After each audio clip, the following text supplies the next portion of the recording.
Sielos nuopuolis kenkia ir kūnui, o ką jau kalbėti apie smegenis. Naujausioje savo knygoje Gyvenimas be stogo teigia Filomena Taunytė. Daugiau kaip 50 metų dirbusi gydytoja pulmonologe. Per pastarąjį dešimtmetį jau 5 knygas išleidusios autorės teiravomės, kuo jos patarimai taip žavi skaitytojus.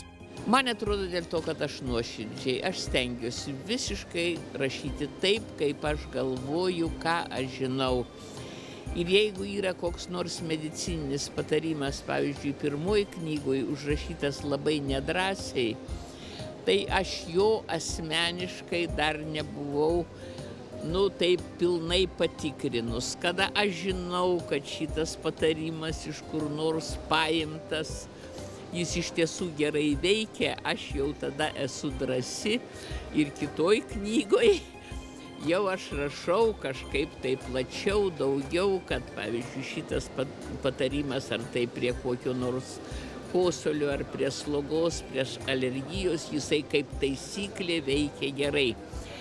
Ir pagrindinis mano principas yra tas, kad kiekvienas medicininis patarimas esantis šioje knygoje negali žmogui pakenkti.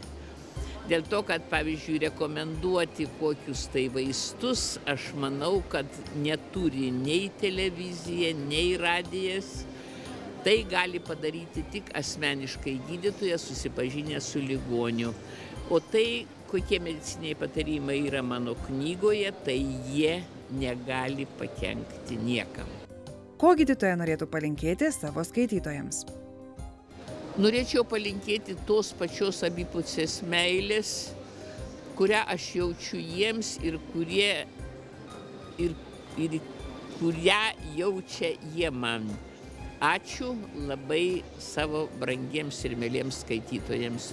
Būkit linksmi, laimingi ir sulaukit laimingos, gražios ir linksmos senatvės.